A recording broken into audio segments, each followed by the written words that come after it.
জলে ডুবে স্কুল, মা বাবার সঙ্গে ত্রাণ শিবিরে দিন কাটছে খুদে পড়ুয়াদের। জল ধীরে ধীরে নামতে শুরু করলো, স্কুল কলেজ এখনো ডুবে। কবে আবার বাজবে স্কুলের ঘন্টা, শুরু হবে পঠন পাঠন, অপেক্ষায় ঘাটালবাসী।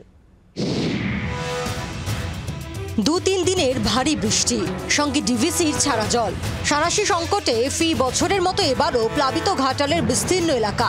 বৃষ্টি থামায় ধীরে ধীরে জল নামতে শুরু করেছে, তবে এখনো বানভাসী বিস্তীর্ণ এলাকা, বিশেষ করে সংকটে শিক্ষা ব্যবস্থা। প্রশাসনিক সূত্রে খবর, ঘাটাল পুরসভার 13টি ওয়ার্ড এখনো প্লাবিত।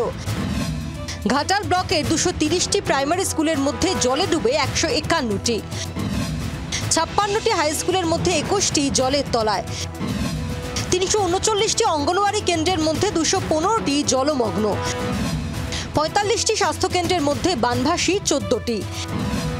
এছাড়াও ঘাটাল পুরো এলাকার ওয়ার্ডের সবকটি প্রাইমারি ও high school, ICDS centre, health centre এখনো কার্যত জলের তলায়। জেলা স্বাস্থ্য দপ্তরের উদ্যোগে বন্যা কবলিত এলাকায় স্বাস্থ্য পরিষেবা দিতে চলছে স্বাস্থ্য শিবির। ঘাটালকে কিভাবে উদ্ধার করা যায়, মানুষকে কিভাবে ভালো রাখা যায়, তার জন্য প্রশাসন এবং জনপ্রতিনিধি যৌথভাবে এবং পুলিশ অ্যাডমিনিস্ট্রেশন যৌথভাবে সবাই মিলে ঐক্যবদ্ধভাবে আমরা এটা কাউন্টার করছি। আশা করি আমরা দ্রুত এর থেকে নিষ্কৃতি পাবো।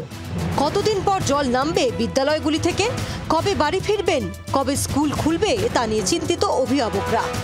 আমাদের কোনো বাচ্চাদের কোনো টিউশনি, কিছু স্কুল কলেজ কেউ যেতে পারছে।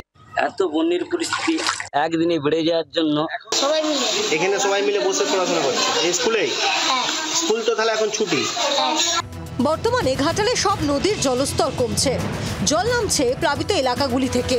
ছন্দে ফেরার অপেক্ষায় বানভাসী ঘাটালবাসী। চম্পক দত্তের রিপোর্ট, জি 24 ঘন্টা।